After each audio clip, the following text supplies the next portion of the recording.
اعوذ باللہ من الشیطان اللعین الرجیم بسم اللہ الرحمن الرحیم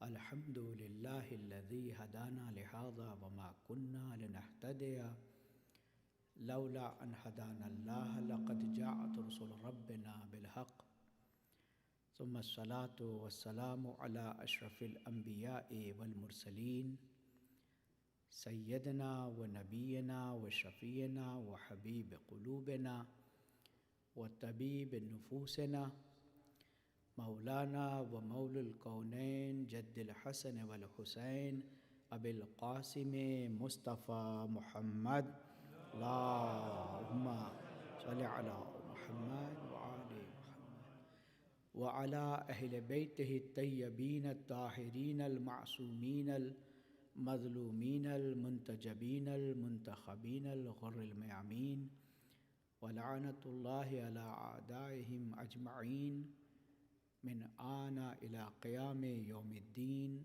اما بعد فقد قال اللہ الحکیم فی القرآن الکریم وقولہ الحق وہو اصدق القائلین بسم اللہ الرحمن الرحیم ادعونی استجب لکم ان الذین یستکبرون عن عبادتی سیدخلون جہنم داخرین صدق اللہ العلی العظیم صلوات پڑھیں اللہم صلی علی محمد وآل محمد۔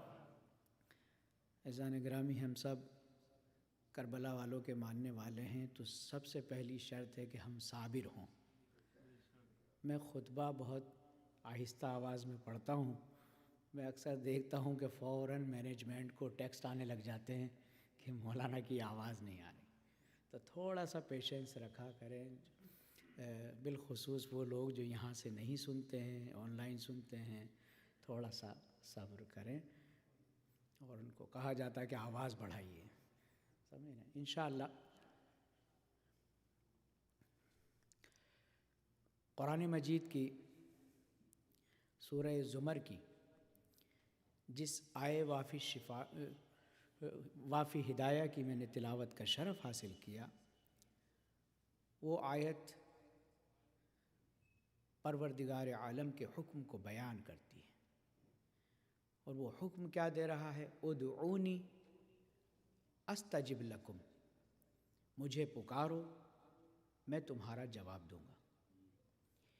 ان الذین یستکبرون عن عبادتی، اور اگر تم نے میری عبادتوں میں اکڑ دکھائی، سیدخلون جہنم داخرین، تو میں تمہیں جہنم کے آخری طبقے میں ڈال دوں گا۔ ایک ہوتا ہے داخلین، ایڈمیشن سے مراد ہے، ایک ہوتا ہے داخرین، اینڈ پارٹ سے مراد، کیونکہ عربی زبان میں بڑی وسعتیں ہیں۔ یہ ان سے خطاب ہو رہا ہے کہ جو عبادت تو کر رہے ہیں لیکن دعا نہیں کر رہے۔ ہم جو نماز میں دعائے قنوت پڑھتے ہیں وہ ہم اپنی مرضی سے نہیں پڑھتے ہیں، ہم حکم خدا سے پڑھتے ہیں۔ وہ کہتا ہے کہ ادعونی استجب لکم، تم مجھے پکارو میں تمہارا جواب دوں گا، میں قبول کروں گا۔ ان الذین یستکبرون عن عبادتی، اور اگر تم نے میری عبادتوں میں اکڑ دکھائی، سیدخلون جہنم داخرین۔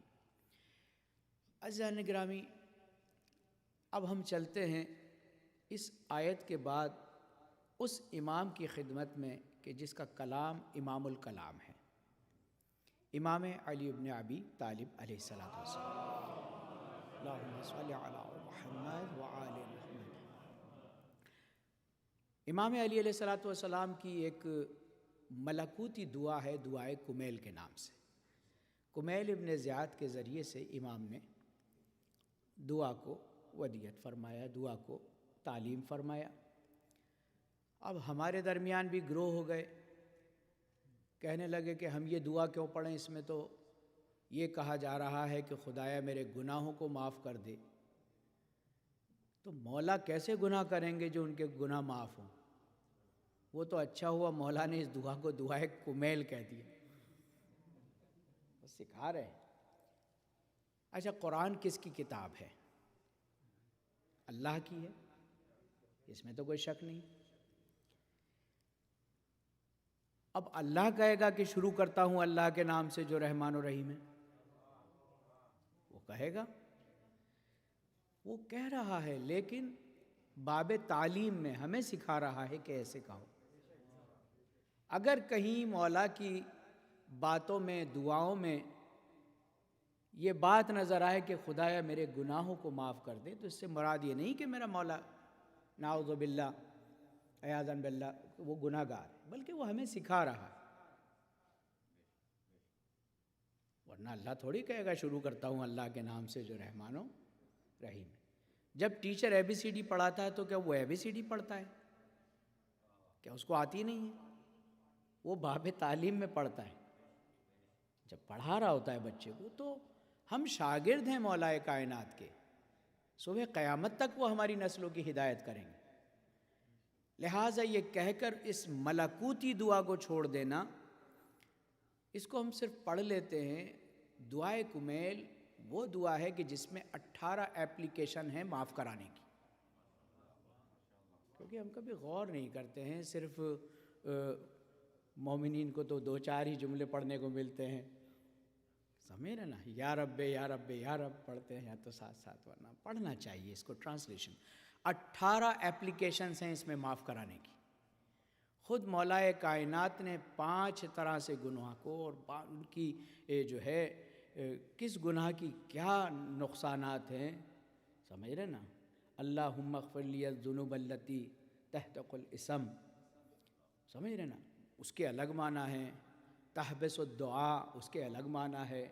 تنزل البلاء اس کے الگ معنی ہے، کہ الگ الگ گناہ ہیں، ان کی الگ الگ نتائج ہیں، اس کے آثار الگ الگ ہیں، لہذا مختلف طریقے سے۔ اس دعائے ملکوتی میں امام نے ہمیں اپنی میراث کی پہچان کروائی۔ آخر میں ہم کیا پڑھتے ہیں؟ یا سریع الرضا، اے سب سے جلدی راضی ہو جانے والے خدا۔ بھئی جب خاندان میں کوئی کسی سے غلطی ہو جاتی ہے تو پورا خاندان الگ ہو جاتا ہے نا اس سے، کہ بھئی ہم اس کے ساتھ نہیں ہیں۔ سب سے آخر میں ماں ناراض ہوتی ہے، ماں اس کے عیبوں پہ پردہ ڈالتی رہتی ہے، اس کی مراد ایسی نہیں ہوگی، اس کا قصد ایسا نہیں ہوگا، اس نے جان بوجھ کے نہیں کیا ہوگا۔ اور جب رشتہ داروں کو منانے کی بات آتی ہے تو سب سے آخر میں ناراض ہونے والی ذات کا نام ماں ہے، اور جب منانے کا سلسلہ ہوتا ہے تو سب سے پہلے راضی ہونے والی ذات کا نام ماں ہے۔ ایک صلوات پڑھے محمد و آل محمد، صلی علی محمد و آل محمد۔ کہتے ہیں کہ ماں کا واقعاً بالکل یہ باب مادری بالکل الگ ہے۔ کہتے ہیں نا کہ سخت راہوں میں بھی آسان سفر لگتا ہے، یہ میری ماں کی دعاؤں کا اثر لگتا ہے۔ سخت راہوں میں بھی آسان سفر لگتا ہے، یہ میری ماں کی دعاؤں کا اثر لگتا ہے۔ ایک مدت سے میری ماں نہیں سوئی یا رب، میں نے ایک بار کہا تھا مجھے ڈر لگتا ہے۔ ایک مدت سے میری ماں نہیں سوئی یا رب، میں نے ایک بار کہا تھا مجھے ڈر لگتا ہے۔ ہم ان سب چیزوں کو بہت کم غور کرتے ہیں اتنی بڑی زندگی میں۔ تو سب سے جلدی راضی ہونے والی ذات کا نام ہے ماں۔ اسی طریقے سے مولا کائنات خدا کی اس صفت کو بیان کر رہے ہیں کہ یا سریع الرضا اغفر لمن، مجھے اس لیے معاف کر دے، لا یملکو، میری ملکیت میں کچھ بھی نہیں ہے، الا الدعاء، سوائے دعا کے میرے دامن ملکیت میں میرا اپنا کچھ نہیں۔ تو کم سے کم کسی کو معلوم ہو یا نہ ہو، امیر المومنین کے پیروکاروں کو یہ معلوم ہونا چاہیے کہ اللہ نے کچھ ہمارے حوالے نہیں کیا سوائے ایک فریاد کے، سوائے ایک فریاد کے۔ بچہ اپنی ہر ضرورت کو رو کے پورا کراتا ہے۔ ارے ہم بھی تو فاطمہ زہرا کے بچے ہیں، اگر ہم حسین پر گریہ کرتے ہیں تو یہ ہمارا حق ہے کہ ہم حسین پر گریہ کریں، اور ہم جس انداز میں چاہیں ہمیں اس سے فرق نہیں پڑتا کہ کوئی اسے بدعت کہتا ہے یا اس کو کوئی غلط کہتا ہے، اس سے ہمیں کوئی فرق نہیں پڑتا، کیونکہ اگر رونا بدعت ہوتا تو پروردگار عالم حضرت یعقوب کے گریہ کا ذکر نہ کرتا، گریہ کا ذکر نہ کرتا، ایوب کے صبر کے ساتھ ساتھ گریہ کا ذکر نہ کرتا، پیغمبر ختمی مرتبت کی آنکھوں میں نواسے کی ولادت کے موقع پر آنسو آ جانے کا ذکر نہ ہوتا۔ تو عزیزان گرامی، یہ کہنا فطرت کو کوئی نہیں بدل سکتا، فطرت کو کوئی نہیں بدل سکتا۔ تین چیزیں ہوتی ہیں دنیا جس کے حوالے چل رہی، ایک ہوتی ہے بیوٹی۔ انسان کسی چیز کو جب مانتا ہے تو وہ بیوٹی پر مانتا ہے، کہ خوبصورتی پر، چاہے وہ انسان کی خوبصورتی ہو، چاہے وہ کلام کی خوبصورتی ہو، چاہے وہ نیچر کی خوبصورتی ہو۔ لیکن حقیقت یہ ہے کہ بیوٹی بہت دیر تک نہیں چلتی۔ اگر جسمانی خوبصورتی ہے تو ایک مدت کے بعد روب پایان اور زوال ہے، اگر بیان کی ہے تو وہ بھی ختم ہو جاتا ہے، اگر نیچر کی ہے تو وہ بھی فعال ہونے پر ختم ہو جاتی ہے۔ اس سے تھوڑا اور زیادہ قدم آگے بڑھتی ہے کوالٹی۔ بیوٹی کے زور پہ جس کو چاہا جاتا ہے تو وہ بیوٹی اس وقت تک چلتی ہے جب تک اس کا زوال نہ ہو۔ اس کے بعد ہوتی ہے کوالٹی۔ کوالٹی تھوڑا اور دور تک آپ کو لے جاتی ہے، لیکن جب اس سے زیادہ کوالٹی والا کوئی مل جاتا ہے تو پھر اس کوالٹی کو بھی کوئی نہیں پوچھتا، وہ بھی ختم۔ تیسری ہوتی ہے ریئلٹی، حقیقت، وہ آپ کو بہت دور تک لے جاتی۔ تو عزیزان گرامی، ہم جن ذوات سے جڑے ہوئے ہیں وہ بیوٹی بھی ہیں، کوالٹی بھی ہیں اور ریئلٹی بھی۔ ایک صلوات پڑھے محمد و آل محمد، اللہم صلی علی محمد و آل محمد۔ سیرت امام حسین علیہ السلام کی ایک خوبی یہ تھی کہ آپ پروردگار عالم سے دعاؤں کے ذریعے سے جڑے ہوئے تھے۔ دعائے عرفہ ایسی دعا ہے کہ جس کو ہم روز عرفات بس جلدی میں پڑھ لیتے ہیں، انتظار کرتے ختم ہو، یہ پوری زندگی کا مسودہ ہے ہمارے لیے۔ آپ خود اندازہ لگائیے کہ امام حسین علیہ السلام کو خدا سے کتنی محبت تھی، اور حج جو ہے وہ اس ارادے کو کہتے ہیں جو خدا سے قربت اور ملاقات کے لیے کیا جاتا ہے۔ امام حسین کے لیے خود نواز رسول کے لیے نانا کا روزہ چھوڑنا بڑا سخت تھا، اس کے بعد خانہ خدا کو چھوڑنا اس کی عظمت کے لیے۔ تو امام حسین علیہ السلام نے دنیا سے منہ موڑ کے پہاڑ کی طرف اپنا رخ کر کے جو دعا بیان فرمائی ہے، اس دعا کو عرفہ جو ہوتے ہیں نا، وہ ایک لمبا سفر طے کرتے ہیں، پوری زندگی اپنی ختم کر لیتے ہیں، تب کہیں جا کر ان کو کچھ ادراک ہوتا ہے پروردگار عالم کے عرفان کا۔ آیت اللہ خمینی کی ایک غزل ہے جو رسول اللہ کے لیے انہوں نے کہی۔ ہم تو سوچتے ہیں غزل خالی جو ہے غزالہ کے لیے ہی ہوتی ہے، نہیں۔ انسان اگر اپنا محبوب اس کی ذات کو آل محمد کو بنا کر دیکھے، وہ کہتے ہیں من بے خول لبت یار گرفتار شدم۔ رسول اللہ کے لب مبارک پر ایک تل تھا، اس کو کہتے ہیں کہ من بے خول لبت یار گرفتار شدم، یا رسول اللہ میں آپ کے اس لب مبارک پہ تل کا گرفتار ہو گیا۔ میں آیا تو اس خوبصورت تل کو دیکھنے تھا، لیکن جب آپ کے لبوں پہ وہی جاری ہوئی تو میری زندگی بدل گئی۔ من بخول لبت یار گرفتار شدم، چشم بیمار تورا دیدم و بیمار شدم۔ یاد الہی میں جو میں نے آپ کا حال دیکھا تو یا رسول اللہ میں بھی اس کا عاشق ہو گیا، اس خدا کو میں پہچاننے لگا۔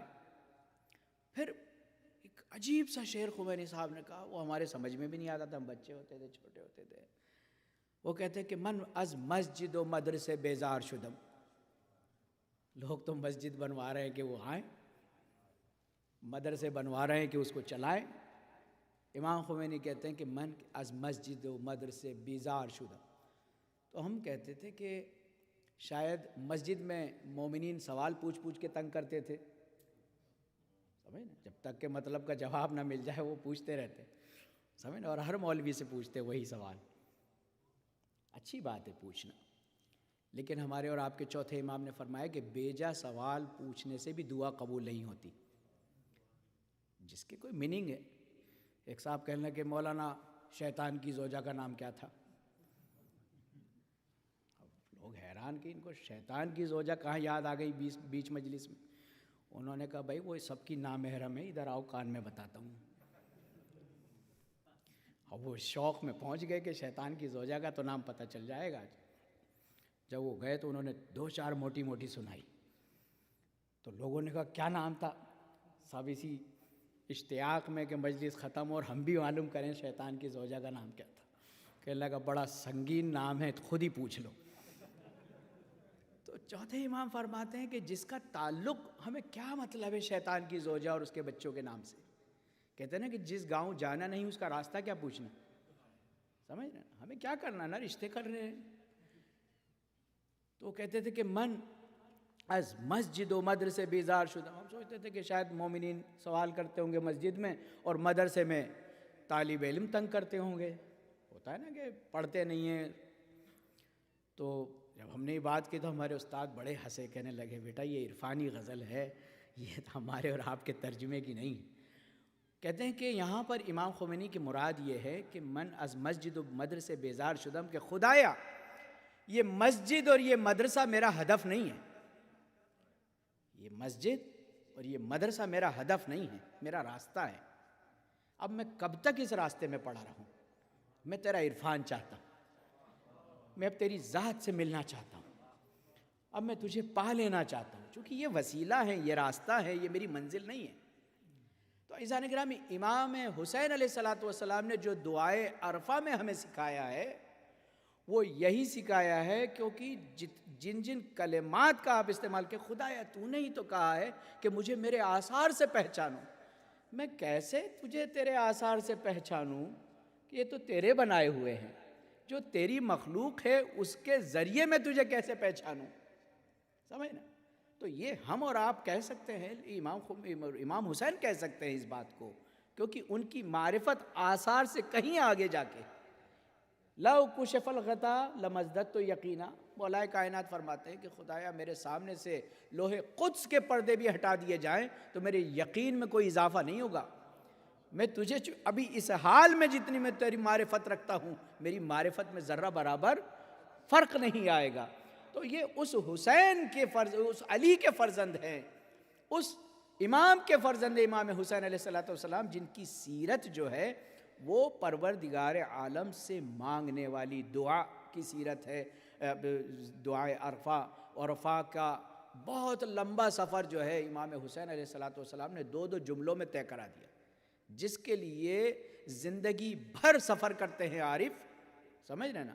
وہ اپنے نام بھی بدلتے رہتے ہیں کہ ابھی میں طائر ہوں، ابھی میں یہ ہوں، ابھی وہ ہوں، ان کی الگ الگ ٹرمز ہوتی ہیں۔ بہرحال عرفان اپنی ایک جگہ بہت اچھی چیز ہے، لیکن امام حسین علیہ السلام نے اتنے مختصر وقت میں 1,24,000 انبیاء کے آنے میں جتنا ٹائم لگا، اس سے بہت کم ٹائم میں جو ہے امام حسین نے اپنے اصحاب کو عارف باللہ بنا دیا۔ جناب حر کا جو انقلاب ہے، آنا، پوزیشن رکھنا، سمجھ رہے ہیں؟ ایک پوزیشن ہوتی ہے سپہ سالار کی، اور سپہ سالار میں بھی جتنی فوج، کم سے کم 30,000 کی فوج تھی، زیادہ سے زیادہ 1.25 کی فوج تھی، جو بھی رہا ہو، بہرحال منیمم پہ بھی چلیں تو 30,000 فوجیوں میں سب سے زیادہ شجاع جو تھے وہ جناب حر ابن یزید ریائی تھے۔ آپ اندازہ لگائیے، سمجھنا؟ تو امام حسین علیہ السلام کا اس سفر کو بدلوا دینا اور اس کی توبہ کو قبول کر لینا، یہ بات بتاتا ہے کم سے کم ہمارے لیے یہ سیرت امام حسین، ہمارے لیے ہم کیا کرتے، کسی سے ایک بار دشمنی ہو گئی تو ختم کر کے ہی نہیں دیتے، جبکہ ہم میں نہ تو کوئی امام حسین سے بڑا ہے اور نہ کوئی جناب حر سے زیادہ بڑا جو ہے ان کا گناہگار ہے۔ امام نے انہیں یہ تو کہا کہ میں ہی تو سبب ہوں یہ بچے پہ اعلیٰ تش کہہ رہے ہیں، لیکن اس کے باوجود امام حسین اگر ہمارے بچوں کے ساتھ کوئی کر دے تو زندگی بھر ہم اس کو معاف نہیں کریں گے۔ لیکن یہ سیرت امام حسین علیہ السلام کی ہمارے لیے اس بات کی گواہ ہے کہ ہمیں اگر کسی نے دل سے توبہ کر لی، اگر دل سے معافی مانگ لی تو ہمیں اسے معاف کر دینا چاہیے۔ میں نے کل آپ کی خدمت میں عرض کیا تھا، مولا کائنات یعصوب الدین ہے، سمجھے نا, ہنی بی کے چیف ہیں. چونکہ مکھیاں دو طرح کی ہوتی ہے, ایک ہاؤس فلائی اور ایک ہنی بی, ایک گھریلو مکھی. گھریلو مکھی کی صفت کیا ہوتی ہے؟ وہ ہمیشہ ٹریش کین ڈھونڈتی ہے, گندگی پہ بیٹھتی ہے, گندگی پھیلاتی ہے, ڈیزیز پھیلاتی ہے. شہد کی مکھی ہمیشہ پھولوں کو تلاش کرتی ہے, رس چوستی ہے اور شہد بناتی ہے. دونوں میں فرق ہے. مولا کائنات فرماتے ہیں میں کبھی نہیں چاہتا میرا چاہنے والا گھریلو مکھی جیسا بنے. کیوں؟ کیونکہ وہ گھریلو مکھی کیا ہوتی ہے؟ آپ کے پورے خوبصورت جسم کو چھوڑ کے آپ کے زخم پہ بیٹھتی ہے, آپ کو بار بار وہیں سے ہرٹ کرتی. امام فرماتے ہیں ملعون ہے وہ شخص جو کسی کی کمزوری کو پہچان لے تو وہاں سے تنگ کرے, اس کی کمزوری کا ناجائز فائدہ اٹھائے. وہ میرا کچھ بھی ہو سکتا ہے, میرا ماننے والا نہیں ہو سکتا. اب اندازہ لگائیے کہ ہمارے لیے ہم سیدھا سیدھا ہمارے لیے راستہ ہے. اگر کسی امام کا نام لقب تقی ہے تو ہمیں صاحب تقوی ہونا چاہیے. کسی کا نام نقی ہے تو ہمیں پاک ہونا چاہیے. کسی کا نام باقر ہے تو ہمیں کم سے کم علم کا شہدائی تو ہونا چاہیے. علم کش اور علم کا مقابل نہیں ہونا چاہیے, ہمیں علم حاصل کرنے والا ہونا چاہیے. تو عزیزان گرامی, دعا جو ہے عبد اور معبود کے بیچ کے اس پل کو کہتے ہیں کہ جو پروردگار عالم نے ایک جڑنے کا راستہ دیا ہے. الدعا یرد القضا, قضا کو کوئی نہیں لوٹا سکتا سوائے دعا کے. الدعا مخ العبادہ, دعا مغز عبادت ہے. اب آپ کسی کا رشتہ ڈھونڈنے جائیں, بھئی لڑکا کیا کرتا ہے؟ وہ کہیں صاحب لڑکا گورا خوبصورت لمبا چوڑا ہے لیکن عقل نہیں ہے, بس دماغ سے تھوڑا سا کمزور ہے. تو نہ بیچارے کو بیٹی ملتی ہے نہ کوئی نوکری دیتا ہے. سمجھیں, اگر کہیں کہ بھئی ہاتھ کٹا ہے, پیر کا صحیح نہیں ہے, سالم نہیں ہے, بولا عقل سالم ہے, بولا ہاں جی بڑا ہوشیار ہے, بڑی اچھی نوکری کرتا ہے, تو ہم دینے کو تیار. تو مغز عبادت, عقل عبادت دعا کو قرار دیا گیا کہ اگر عبادت کرنے کے بعد اللہ سے نہ مانگا جائے. ایک مثال دیتا چلوں, چونکہ میں مشہور ہوں اپنے مثالوں کی مجلس کے لیے, بہرحال بڑوں کے لیے نہیں, بچنے چھوٹے اور جوان بھائیوں کے لیے ہے. میں اس شہر میں آیا, یہاں پہ ایک صاحب میرے ملنے والے تھے. جیسے ہی انہوں نے دیکھا, ارے مولانا آپ کب تشریف لائے؟ کہا کہ میں کل رات کو ہی آیا ہوں, بڑی خوشی ہوئی آپ کو یہاں دیکھ کر. کوئی میرے لائق کوئی کام ہو, خدمت ہو تو بتائیے. ہم نے کہا اب انہوں نے پوچھ ہی لیا ہے تو بتا ہی دیا جائے. تو ہم نے کہا حضور ذرا $100 چاہیے. انہوں نے بڑی ارے مولانا اور لے لیجئے.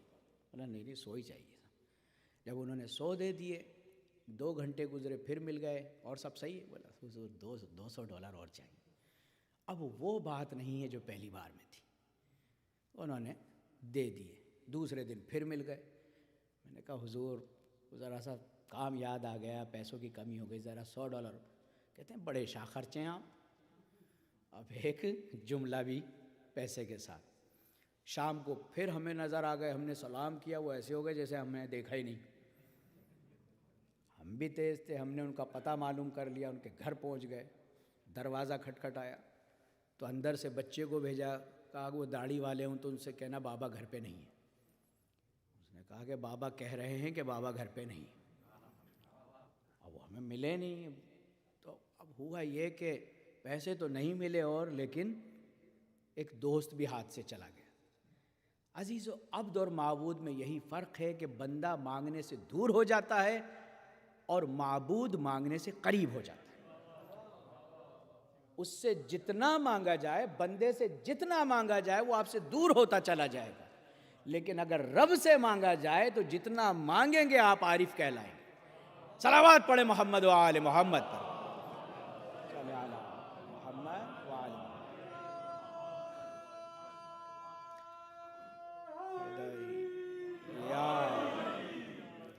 یہی فرق ہے عبد اور معبود میں. انسان اپنی بے نیازی اس کی ختم نہیں ہو رہی, اس کی نیاز مندی ختم نہیں ہو رہی, اور وہ رب ہے کہ وہ مانگ. بہت سے کہتے ہیں کہ پھر اگر اللہ رحمان و رحیم ہے تو یہ اولیاء خدا کے لیے سخت ٹائم کیوں آتا ہے, ہارڈ ٹائم کیوں ہوتا ہے. بہت سے بچے ہمارے جوان آج کل یہی پوچھتے ہیں.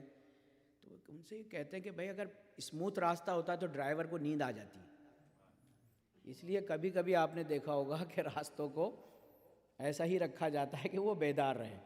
اب تو بہرحال اگر روڈ اچھے بھی بنا دیے جائیں تو جیسے ہی سٹی آتی ہے تو تو وہ کچھ لگائے جاتے ہیں جیسے ٹائر بجتے نیچے، سمجھ، ٹائر کے نیچے جو چیز بجتی ہے اسی کو عذاب بھی کہتے ہیں. عذاب عربی میں جو ہے ریفلیکٹر کو کہتے ہیں، کہ جو آپ کو کہتا ہے کہ آپ آؤٹ آف لائن ہو رہے ہیں، بجتے ہیں نا ٹائر کے نیچے، اس کو عذاب کہتے ہیں. اور خواب کو عذاب ادنا کہا گیا ہے، چھوٹا عذاب، یعنی ایک شارٹ وارننگ، آپ کو وارننگ دی جا رہی ہے کہ you are out of the line, سمجھ.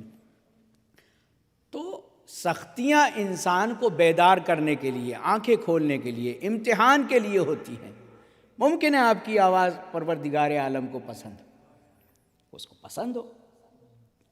اب اگر پروردگار عالم آپ کو اپنا مطلوب قرار دے رہا ہے، آپ کو محبوب قرار دے رہا ہے، تو عزیزان گرامی، کیونکہ دعا میں جب ہم پڑھتے ہیں تو ہمارے اماموں نے ہماری تربیت فرمائی. دعائے مکارم الاخلاق ہمارے اور آپ کے چوتھے امام کی ہے. آپ اس میں دیکھیں کہ ہماری نسلوں کی تربیت امام نے فرمائی.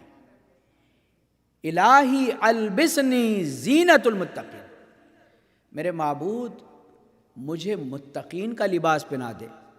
ایک جملہ فرماتے ہیں، اس کے بعد 21-22 لباس بیان فرماتے ہیں چوتھے امام کہ متقین کے لباس کیا ہیں. جیسے ہمارا ہوتا ہے نا، پارٹی ویئر الگ ہوتا ہے، گھر میں الگ ہوتا ہے، آرام کا لباس الگ ہوتا ہے، اسپورٹس کا لباس الگ ہوتا ہے، اسی طریقے سے متقین کے 22 لباس امام نے گنائے ہیں. اب آپ اندازہ لگائیے کہ ایک بات کہہ کر اس کو 22 طرح سے پیش کرنا، یہ معمولی بات نہیں ہے. میں ایک مرتبہ ہیومن رائٹس والوں کے یہاں پہ اسپیچ کر رہا تھا، پوری دنیا کے مفکرین جمع ہوئے تب جا کے 31 رولز بنا پائے. وہ ہیومن رائٹس کے 31 رائٹس ہیں مین جو ہے میجر. تو میں نے ان کو بتایا کہ ہمارے اور آپ کے، ہمارے چوتھے امام نے 54 رائٹس بیان کیے 1400 سال پہلے. بتائیے 54 رائٹس، اور وہ 31 جو رائٹس ہیں وہ اکثر اس میں سے ہیں، کاپی ہیں. تو وہ ہیں کہ جو ہماری ہر طرح سے ہمارے حالات کو جانتے ہیں، وہ ہمارے ہر طرح سے حالات کو جانتے ہیں. لہٰذا مانگنے کا جو سلیقہ اور طریقہ ان لوگوں نے ہمیں سکھایا ہے، عزیزان گرامی، کہیں نہیں مل سکتا.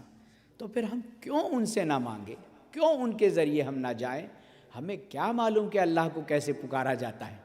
یہ جانتے ہیں کہ اللہ کو کیسے پکارا جاتا ہے، یہ جانتے ہیں. میں نے پہلی مجلس میں عرض کیا تھا کہ یا اللہ کو بھی یہ لوگ اللہم کہہ کر پیش کرتے ہیں، کہتے ہیں خدایا جب تجھے پکارتے تو ہمارے اور تیرے بیچ میں یا بھی نہیں ہوتا، یا کو بھی نہیں رکھتے ہیں. تو آل محمد نے جو امام حسین علیہ السلام کی سیرت تھی، وہ سیرت تھی اللہ سے کنیکشن کی. قرآن مجید میں بار بار آتا ہے اقیم الصلاۃ و آتیت الزکوٰۃ، اقیم الصلاۃ و آتیت الزکوٰۃ. تو کیا اللہ بار بار نماز کا حکم دے رہا ہے؟ بار بار وہ ہمیں زکوٰۃ کو، وہ ایک بار کہے تو حکم ہے، 1000 مرتبہ کہے تو حکم ہے. عزیزان گرامی، اس کے معنی آپ کی معرفت کے بڑھتے بڑھتے الگ ہے.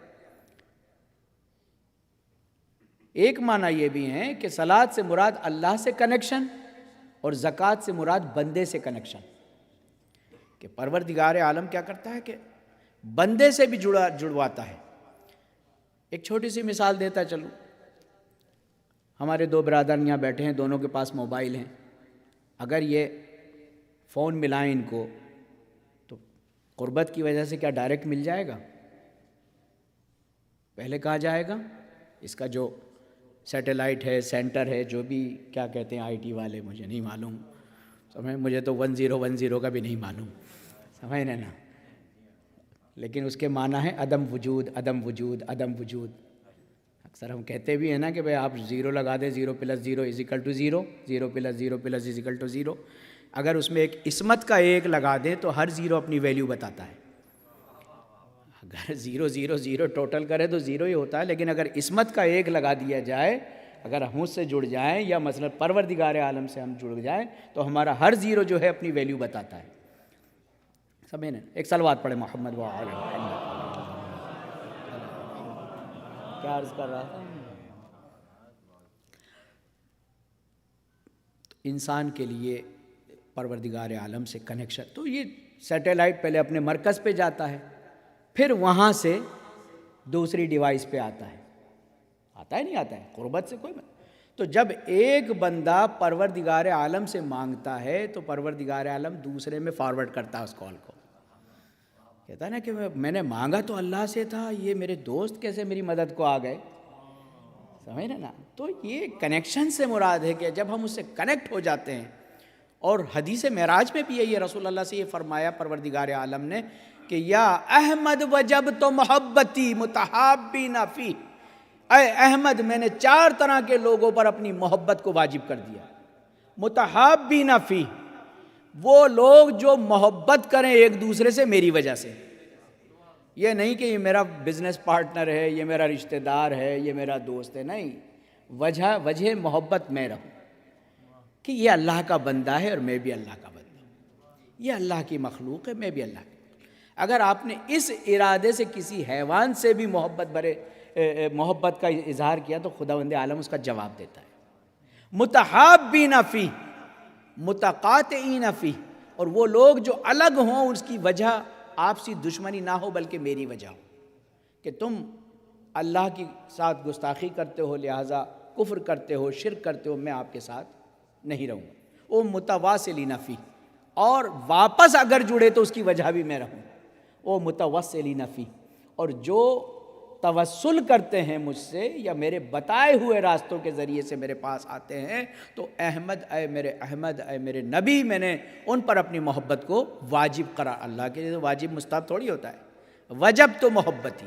اور پروردگار عالم جب اپنی محبت کا اظہار کرتا ہے، یہ جتنے بھی لوگ باتیں اڑاتے ہیں یہ شرک ہے اور جو ہے ان سے نہ پوچھو اور یہ ہیں اور نبی تو ہم جیسے ہیں، کہتے ہیں نا کہ نبی تو ہم جیسے ہیں، سمجھ رہے نا؟ تو بھئی ہم کبھی کبھی مثال پہ کہتے ہیں بھئی آپ کا بچہ تو شیر ہے، شیر. کبھی شیر نے بھی کہا میں آپ کے بچے کی طرح ہوں؟ کبھی نہیں کہا نا، شیر نے تو نہیں کہا میں آپ کے بچے کی طرح ہوں. ہم ہی کہتے ہیں صفات میں. تو اگر نبی کریم کہتے ہیں میں تمہاری طرح بشر ہوں تو اس کے معنی یہ نہیں تم بھی ان کی طرح نبی ہو، سمجھ رہے نا؟ تم بھی ان کی طرح نبی ہو. اور بڑے خوش ہوتے ہیں کہ قرآن کی آیت ہے یہ قل انما انا بشر مثلکم، جبکہ قرآن کے اسلوب کو نہیں سمجھتے. قرآن کا گفتگو کا انداز سمجھ لی. جہاں قل آیا ہے نا وہاں اللہ کے تعلقات خراب ہوتے ہیں بندے سے، جہاں جہاں بھی قل آیا ہے، سمجھ نا؟ کیونکہ جب تعلقات اچھے ہوتے ہیں تو خود دعوت دیتے ہیں نا، خود بات کرتے ہیں. جب تعلقات خراب ہوتے تو کیا کہتے ہیں؟ کہہ دو ان سے، سمجھ رہے نا؟ کہہ دو ان سے. لیکن جب تعلقات اچھے ہوتے تو وہ کہتا ہے یا ایھا الانسان، یا ایھا الذین آمنوا، یا ایھا الرسول. سمجھ رہے؟ تعلقات اچھے ہیں تو قل. اب قل جہاں آیا ہے، قل لا اسألکم میں بھی قل آیا ہے، وہاں پہ بھی تعلقات اچھے نہیں. کیا ہے نبی ان سے جو سوال کر رہے تھے نا کہ آپ کو کتنے پیسے چاہیے، کیا مزدوری دے دیں؟ قل انما انا بشر مثلکم یوحی الی، کہ میں بھی تمہاری طرح بشر ہوں. فرق یہ ہے کہ مجھ پہ وحی آتی ہے. اور وحی کس کے ذریعے آتی ہے؟ کوئی ٹیکسٹ میسیج پہ نہیں آتی ہے، وحی فرشتے کے ذریعے آتی ہے. اور فرشتہ جب انسان کے پاس آتا ہے تو حضرت انسان اس لائق نہیں رہتا بتائے کون آیا تھا، سمجھے نا؟ جب فرشتہ آ جاتا ہے نا، کہتے ہیں نا موت نے چپکے سے جانے کیا کہا، زندگی خاموش ہو کر رہ گئی. سمجھے نا؟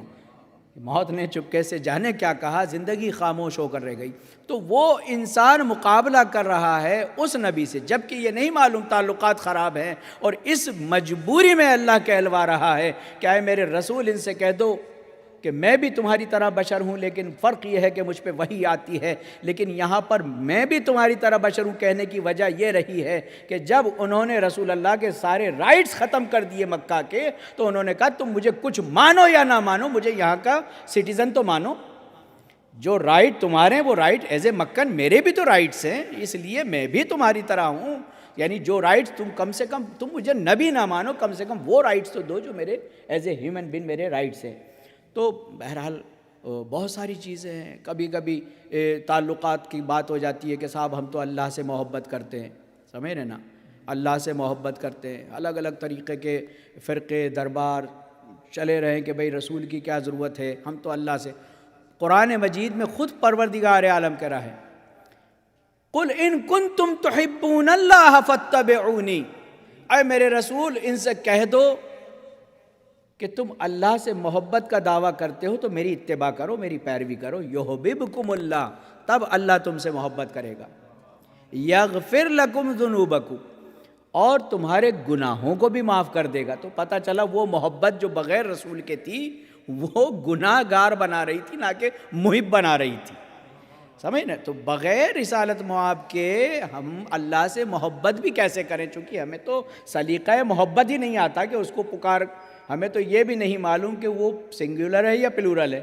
کہتے ہیں نا اللہ میاں فرماتے ہیں بڑا احترام ہو رہا ہے اللہ کا، اللہ کو تو مان رہے، اللہ کی نہیں مان رہے، رسول اللہ کو مان رہے، رسول اللہ کی نہیں مان رہے، سمجھ رہے نا؟ تو بات کہتے ہیں کہ اللہ پروردگار فاتبعونی، تو ہم ان کے بتائے ہوئے کلمات اور دعاؤں کو، اگر امام حسین علیہ السلام نے جو ہمیں راستہ دیا ہے، ہمیں چاہیے اپنی سیپریٹ زندگی میں۔ اب تو ماشاءاللہ بڑی بات ہے، ایک ایک کتاب کے لیے جو ہے، آیت اللہ مرشی نجفی کو ایک کتاب کی ضرورت تھی، وہ کتاب ایک بڑھیا کے پاس تھی، انہوں نے کہا کہ بی بی یہ کتاب مجھے دے دو، انہوں نے کہا کہ دے تو دوں گی لیکن میرے شوہر کی 23 سال کی قضا نماز پڑھنی پڑے گی۔ آپ اندازہ لگائیے 6 دن میں تو گھٹنے جھل جاتے ہیں، سمجھ نا؟ جگہ بدلنے لگتے ہیں شب قدر میں۔ 23 سال کی قضا نماز ایک کتاب کے بدلے میں، تو وہ کتاب کی اہمیت کو ہم کیا سمجھیں؟ سمجھ رہے نا؟ اب تو الحمدللہ آپ کی جو ہے فنگر ٹپس پر جو ہے ساری کتابیں، ہزاروں چیزیں موجود ہیں، اور یہ سب اماموں کے بتائے ہوئے۔ امام نے فرمایا تھا کہ سب سے زیادہ جو ترقی ہوگی آخری زمانے میں وہ ہوگی سرعت رفتار اور تحریر اختصار۔ سب سے زیادہ جو ترقی ہوگی وہ اسپیڈ میں ہوگی، چلنے میں جو ہمارے کنوینس ہیں ان کی اسپیڈ میں ہوگی، وہ تحریر اختصار، اور لکھائی بہت مختصر ہو جائے گی۔ اب آپ دیکھیں کہ ایک چپ میں ہزاروں کتابیں آ جاتی ہیں، سمجھ رہے ہیں نا؟ جو کتابیں، جو چیزیں، الحمدللہ آپ ضرور مطالعہ کیا کریں۔ اور ماشاءاللہ یہ شہر تو ویسے ہی مشہور ہے، ہمارے مولانا تلمیذ الحسنین صاحب کا اللہ ان کو عمر بابرکت عطا فرمائے، جس کو کہا جاتا ہے نا عمر بابرکت، کبھی لمبی عمر کی دعا نہ کرے، عمر بابرکت کی دعا کرے کہ جب تک جئیں اس کے لیے جئیں۔ عمر بابرکت کے معنی یہ، ماشاءاللہ ان کا قلم چل رہا ہے ابھی تک، اللہ ان کو سلامت رکھے۔ تو کتاب کے مطالعے کا شوق، اور یہ میں دیکھ رہا ہوں یہاں کی کمیونٹی میں، اللہ آپ کو، میں بڑی خوشی ہو رہی ہے مجھے یہ دیکھ کر کہ ماشاءاللہ آل محمد کے چاہنے والے ہر جگہ فرنٹ پہ ہونے چاہیے، ہر جگہ فرنٹ پہ ہونی چاہیے۔ لہٰذا ہم اگر اپنے ائمہ کی سیرت کو نہیں اپنائیں گے تو عزیزان گرامی، ہم جو ہے کس طرح سے آج ہم جن زوات کا ذکر کرنے کے لیے یہاں جمع ہوئے ہیں، پروردگار عالم نے حضرت فاطمہ زہرا سلام اللہ علیہا کو، اللہم صلی علی محمد وآل محمد، عورت کے 4 روپوں میں سے 3 روپ بدرجہ اتم عطا فرما دیے تھے۔ وہ مصلحت خدا تھی جو نبی کے فرزندوں کو واپس لے لیا گیا، اور ان فرزندوں کو لینے کی وجہ سے ایک جو بہن اور بھائی کا جو رشتہ نبھانے کا مسئلہ تھا، وہ حضرت فاطمہ زہرا سلام اللہ علیہا کی ذات والا صفات سے منتقل کر کے ان کی دونوں بیٹیوں میں منتقل کر دیا گیا تھا کہ ولایت کی، اگر آپ اندازہ لگائیے، جب جناب فاطمہ زہرا سلام اللہ علیہا کا ہم تعارف کراتے ہیں تو کہتے ہیں کہ فاطمہ اس ماں کی بیٹی ہے جو بنائے دین اسلام ہے، اور فاطمہ اس بیٹی کی ماں ہے جو بقائے دین اسلام ہے۔ حضرت زینب اولیاء مقام وہ ولایت کی، کیونکہ تاریخ نے 4 بہنوں کا ذکر کیا ہے، ایک حضرت موسیٰ کی بہن، 2 بہنیں امام حسن اور حسین کی، زینب و کلثوم، اور چوتھی معصومہ قم۔ ان 4 کو جو ولایت سے عشق بدرجہ اتم کا جو خطاب ملا ہے، آپ اندازہ لگائیے کہ زینب نے کربلا کی تیاری کب سے کی ہے؟ جب زینب اولیاء مقام کا خطبہ عقد پڑھا جا رہا ہے۔ خطبہ عقد جب پڑھا جا رہا ہے تو لڑکی کو یہ حق ہے کہ وہ نکاح کے وقت شرط رکھ سکتی ہے، وہ شرط جو رکھتی ہے وہ نکاح کے وقت رکھ سکتی ہے۔ لہٰذا زینب اولیاء مقام نے عبداللہ کے اس رشتے کی شرط یہ رکھی، شرط نکاح، کہ عبداللہ جہاں حسین رہے گا میں وہیں رہوں گی۔ میرے خطبہ عقد کی شرط یہ ہے کہ جہاں میرا حسین رہے گا میں وہاں رہوں گی۔ جناب عبداللہ نے کہا شہزادی بنت عم، آپ نے کیسی بات کر دی، ہم بھی وہیں رہیں گے جہاں یہ شہزادے رہیں گے۔ اسی شرط پر زینب اولیاء مقام کا عقد ہوا۔ جناب عبداللہ، اب اپنے زمانے کے شجاع اور سخی ترین اور ان کی سخاوت کے لیے آپ اندازہ لگائیے کہ اگر آپ بے روزگار ہیں اور ان کی نظر مانیں تو خدا کبھی بے روزگار نہیں رہنے دے گا۔ اور ایک اور کربلا کے شہید حضرت جون غلام جو تھے، ان کی بھی نظر آپ کو بے روزگار کبھی نہیں رہنے دے گی، کیونکہ جناب جون ہمارے پاس چونکہ وقت میں گنجائش نہیں ہوتی ہے، ایام ہم نے مخصوص کیے ہوئے ہیں۔ حضرت جون کی خصوصیات یہ تھی کہ انہوں نے کبھی سیپریٹ کھانا نہیں کھایا، ہمیشہ اماموں کا لیفٹ اوور کھایا۔ حضرت جون غلام تھے جناب ابو ذر غفاری کے، اور ابو ذر غفاری نے امام علی کے حوالے کیا، پوری زندگی علی کے کھانے میں سے بچے ہوئے ٹکڑوں کو کھایا۔ امام حسن مجتبیٰ، پھر امام حسین، امام زین العابدین، یہاں تک کہ محمد باقر علیہ السلام کے۔ تو جناب جون کی اپنی ایک عظمت ہے، حضرت جون کی نظر کبھی بے روزگار رہنے نہیں دے گی۔ اور ایک حضرت عبداللہ ابن جعفر طیار، جناب عبداللہ ابن جعفر طیار تلوار کے دھنی، سخاوت میں ماہر ترین افراد میں سے ان کا شمار کیا جاتا تھا۔ علی مرتضیٰ فخر کرتے تھے ان پہ، چونکہ حضرت علی علیہ السلام نے اپنے بھائی کے بچوں کو اور اپنے بچوں کو بالکل اپنی اولاد کی طرح ان کو پالا تھا۔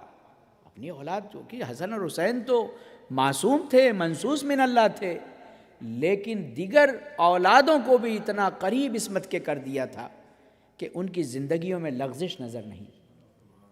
یہ عجیب، جناب مسلم بن عقیل ہوں یا ان کے تمام بھائی ہوں، آپ اندازہ لگائیے۔ اور یہی وجہ ہے کہ جناب عبداللہ کی بھی نسل نہیں بچی۔ تاریخ نے امام حسین کی بہنوں کو یہ اعزاز دیا ہے کہ حسین کی کوئی بہن اپنی اولاد نہیں بچا کے لائی۔ یعنی نسل کا، مائیں دعا کرتی ہیں کہ کسی طرح سے، جناب مسلم کے بھی 4 بیٹے تھے، چاروں کے چاروں، 2 کوفے میں مارے گئے، 2 کربلا میں شہید ہوئے۔ اسی طرح زینب اولیاء مقام ایک فرزند کو جناب عبداللہ کے پاس چھوڑتی ہے کہ بابا کی طبیعت ٹھیک نہیں ہے، عبداللہ کی صحت صحیح نہیں ہے، لیکن جناب عبداللہ نے سرحد مدینہ پہنچتے پہنچتے اپنے بچے کو پہنچا دیا، کہا کہ زینب کیا اپنی طرف سے ہدیہ لے جا رہی ہو؟ اگر حسین پر وقت آ جائے۔ ایسا نہیں تھا کہ امام کی مخالفت میں جناب عبداللہ نہیں گئے تھے، بلکہ حکم امام سے رکے تھے۔ جناب عبداللہ کے کاندھوں پر داخل مدینہ کے ذمہ داریاں امام نے سونپی تھی، اور محمد حنفیہ کے کاندھوں پر سرحد مدینہ کی ذمہ داریاں سونپی تھی، چونکہ وہاں پر جناب ام سلمہ موجود تھی، ام البنین موجود تھی۔ عزیزان گرامی، جناب صغرا کو بھی اس لیے چھوڑا چونکہ آپ کی شباہت فاطمہ زہرا سلام اللہ علیہ سے ملتی تھی۔ امام حسین علیہ السلام کی خدمت میں زینب اپنے دونوں بچوں کو لے کر آ گئی، اور یہ بچے ہر وقت ہر آن اپنے ماموں کے ساتھ شانہ بہ شانہ رہتے تھے۔ ماں نے یہی سکھایا تھا، کہہ رہی تھی یہ زینب اون سے محمد سے، تم فدائے اکبر ہو، میں نے نظر مانی ہے۔ آپ اندازہ لگائیے، زینب اولیاء مقام بار بار جیسے ہی کوئی فوجی دستہ آتا تھا تو اپنے شجاعوں کو تیار کر دیتی، میرے لالو، میرے لخت جگر، میرے دل کے پارہ دل جگر، ایسا نہ ہو کہ ماموں کو کوئی مظلوم سمجھ لے، ایسا نہ ہو کہ کوئی ماموں کو جو ہے بار بار، یہ دونوں بچے بار بار جاتے ہیں لیکن حسین گلے لگاتے ہیں اور واپس کر دیتے ہیں۔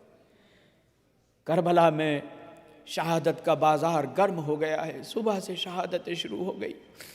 انصار نے یہ طے کر لیا تھا کہ دیکھو چاہنے والوں، اے جانثاروں، جب تک ہم میں سے ایک بھی باقی ہے آل محمد پر کوئی غضب نہیں آنا چاہیے، بنو ہاشم ہم سے پہلے نہ چلے جائیں، یہ تیاریاں رہتی تھی۔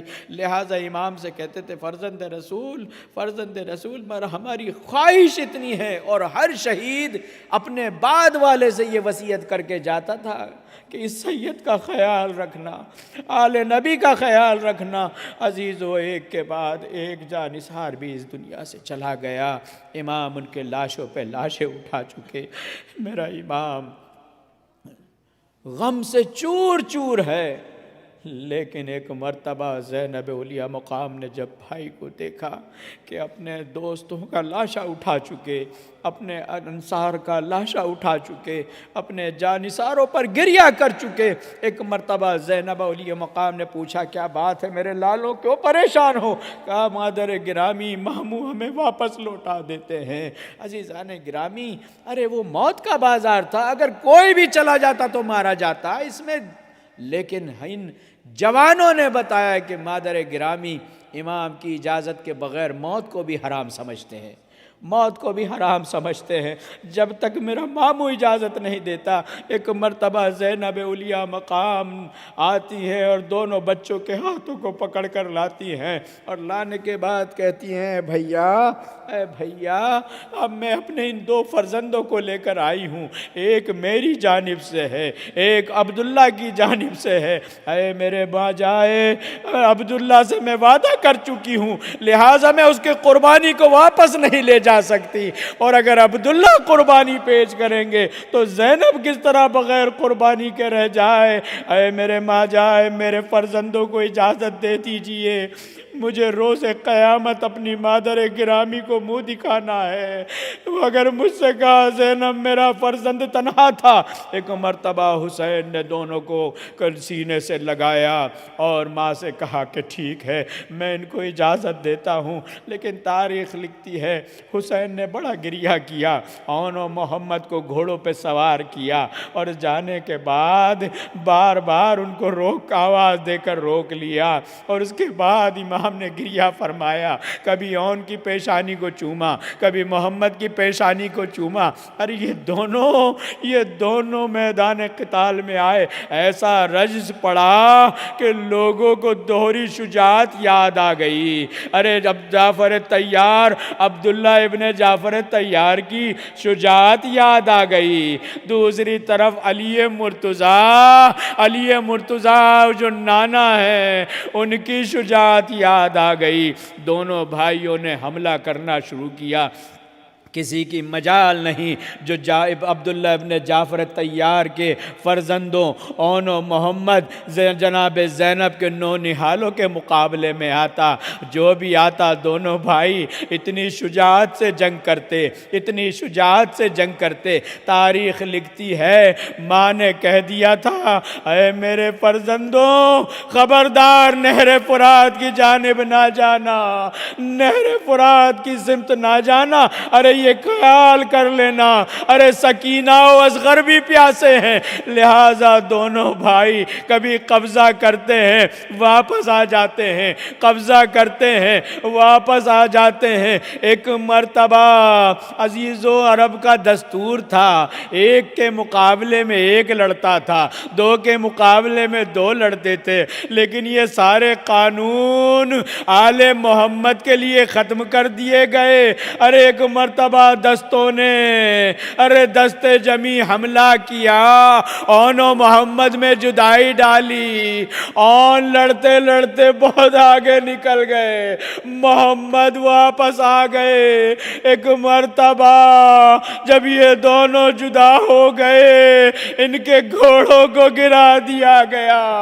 اب جو گھوڑوں سے گرے عزیزو اس طرح سے حملہ ہوا، ارے کسی تلوار اتنی تلواریں ماری گئی، کوئی نیزہ مارتا تھا، کوئی تیر مارتا تھا، کوئی تبر مارتا تھا۔ ایک مرتبہ نحیف سی آواز آئی، یا خالو ادرکنی، اے مامو جان ہماری مدد کو آئیے۔ حسین نے آواز دی، اے ابوالفضل العباس، ارے میرے لالوں کو لے کر آؤ۔ علی اکبر بڑھے، ابوالفضل العباس بڑھے، اور بڑھنے کے بعد دیکھا ارے محمد خون میں غلطا ہے، آغوش میں لیا، خیمے میں لائے، ارے محمد تو آ گئے، لیکن اون جنگ کرتے کرتے بہت آگے نکل گئے، زینب کے پاس لایا گیا۔ ارے علی زادی مسلح پر بیٹھی ہے، یا غیاث المستغیثین، اے میرے معبود میرے دل کو قرار دے دے، میری قربانیوں کو قبول کر لے۔ تمام بیویاں رو رہی ہیں، زینب شکر کے سجدے کر رہی ہے۔ ایک مرتبہ ارے محمد کی لڑکھڑاتی ہوئی آواز زینب کے کانوں تک پہنچی۔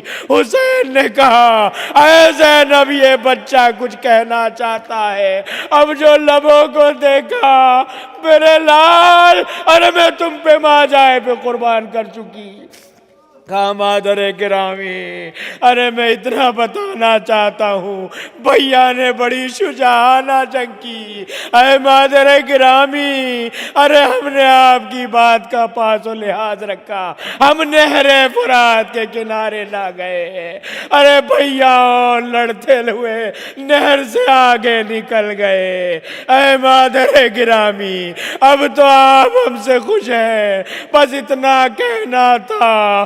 روح قفس عنصری سے پرواز کر گئی۔ زینب نے کہا میرے لاڈلو، ارے زینب تم پہ گریہ نہیں کرے گی، یہاں تک کہ جب شام سے رہائی ہوئی، شام کی عورتوں نے کہا ارے لگتا ہے ان بچوں کی ماں نہیں ہے، آؤ آ کر اس کا پرسہ لیتے ہیں۔ زینب نے کہا بے شک پرسہ لے لو، لیکن یہ نہ کہنا ان کی ماں نہیں ہے۔ زینب نے گریہ نہ کیا، مدینہ واپس آ گئی، عبداللہ کے گھر میں آئی اور محمد کے مصلے دیکھے، ان کی ابائیں اور قوائیں دیکھی، ماں کا دل بھر آیا۔ اے میرے لاڈلو یہ نہ سمجھنا ارے ماں تم سے محبت نہیں کرتی، ارے زینب تم پر قربان، تم نے مجھے روز قیامت کے لیے سرخ روح کر دیا۔ وَسَيَعْلَمُ الَّذِينَ ظَلَمُوا أَيَّ مُنْقَلَبٍ يَنْقَلِبُونَ اِنَّا لِلَّهِ وَإِنَّا إِلَيْهِ رَاجِعُونَ۔ بار اللہ تجھے واسطہ ان صدائے گریہ پر رحم فرما، عالم بشریت کو اس کرونا اور اس ڈیلٹا کی آزمائش سے رہائی عطا فرما۔ میرے معبود جیسا تو بنانا چاہتا ہے بننے کی توفیق عنایت فرما۔ میرے معبود تجھے واسطہ اون و محمد کی شہادت عظمیٰ کا ہماری اس قوم کو جو آزاد محو عزاداری ہے، ان کو عزت و افتخار سے عزا کا موقع عطا فرما۔ میرے معبود ان کی جان مال عزت آبرو کی محافظت فرما، دشمنان دین کو نیست و نابود فرما۔ میرے معبود دن دوگنی رات چوگنی اس عزائے حسینی کو ترقی عنایت فرما۔ جو بھی جس حال میں، جس لباس میں، جس انداز میں اپنی بات سے، اپنی ذات سے، اپنی مال سے اس عزائے حسینی کی خدمت کر رہا ہے، تجھے واسطہ خاتون جنت کا ان کی تمام مشکلات کا ازالہ فرما۔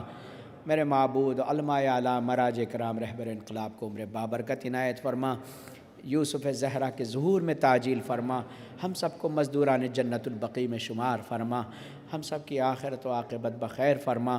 ربنا تقبل منا انک انت السمیع العلیم۔ ماتم حسین۔